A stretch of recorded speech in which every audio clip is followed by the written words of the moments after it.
저는 의혹을 제기하지 않습니다. 그리고 사실이 아니면 거기에 대해서 저는 분명히 책임을 집니다. 탈영 사건에 대한 기자회견입니다. 제대를 2번 했다는 겁니다. 방위병으로 갔다가 제대했다가 학교를 다녔다가 다시 입대했다가 또 제대했다는 거예요. 근데 권력으로 진실을 감출 수가 없습니다. 전 해군 소령이자 공익신고센터 소장 김영수라고 합니다. 오늘 제가 기자회견문에서 발표할 내용은 안규백 국방부 장관의 방위병 복무 중 군무이탈, 탈영이죠. 탈영 의혹 사건에 대한 기자회견이 아닙니다. 탈영 사건에 대한 기자회견입니다. 저는 의혹을 제기하지 않습니다. 그리고 사실이 아니면 거기에 대해서 저는 분명히 책임을 집니다. 저는 지난 6월 27일 현 안규백 국방부 장관의 방위병 복무 중 고의적이고 위법적인 방법을 통한 장기간의 군무이탈 사건에 대한 국회 인사청문회 허위 증언에 대하여 국회 증언감정법 위반으로 경찰에 고발장을 접수하였고 현재 용산경찰서에 접수되어 조사 중에 있습니다. 고발장의 주요 내용은 안규백 장관은 1984년경 육군 제35사단 고창군 대산면 중대에서 방위병으로 복무 중 위법적인 방법으로 약 7개월간 무단 근무이탈, 즉 방위병은 출퇴근을 합니다. 그래서 무단 근무이탈이라는 것은 7개월간 출근을 하지 않았다. 7개월간 출근도 하지 않았는데 소속 부대장이 헌병대 체포조 있죠, DP, 거기에 신고하지 않았다는 겁니다. 그래서 해당 면대장이 동의를 해줬다. 그 해줬던 이유는 불법적인 방법이다. 이게 가장 중요합니다. 예를 들어서 부득이하게 탈영을 했다면 이론은 어느 정도 정상의 참작의 여지 있지만 불법적인 장기간의 탈영이 있었다. 이게 되게 중요하다고 생각합니다. 그래서 당시에 본인의 주장도 그렇습니다. 대산면 파출소장이라고 추정을 하는데 거기에서 헌병대에 제보가 됐고 헌병대에 체포가 됩니다. 그죠? 체포라는 게 뭔지 아시죠? 헌병대에 끌려갔다는 겁니다. 제가 알고 있기로는 그 당시에 탈영할 때 서울에 있었어요. 그러니까 서울에까지 와서 잡아갔다는 뜻이죠.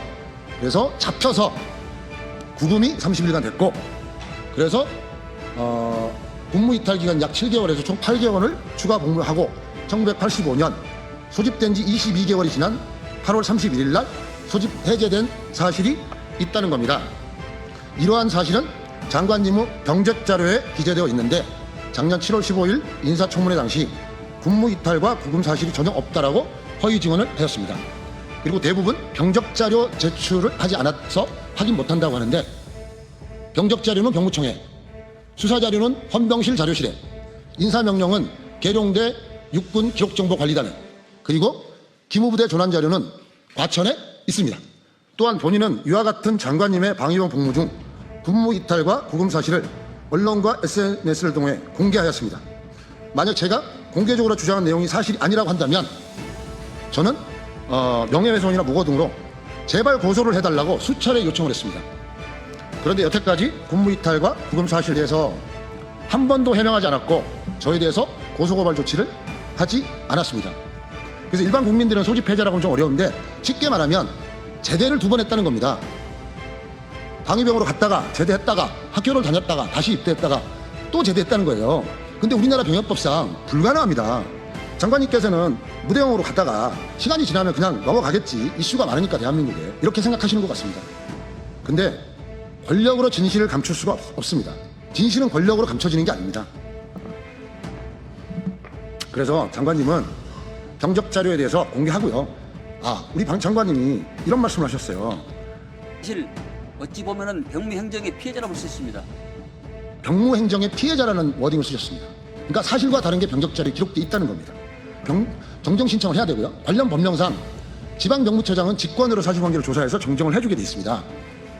국방부 장관처럼 엄중한 자리에 장관님께서 병적 자료에 사실과 다른 허위 내용이 기재되어 있다고 하는데 우리 병무청장님은 뭐합니까? 빨리 사실관계 조사해서 병적 자료 수정해줘야죠. 아니면 대통령님께서 나서서 이 억울함을, 우리 국방부 장관님의 억울함을 풀어주셔야 되지 않겠습니까? 이 내용을 국방부 청문준비단에서 알고 있었다는데 이제라도 제대로 밝혀야 한다고 생각하면 구독과 좋아요, 영상 공유 부탁해.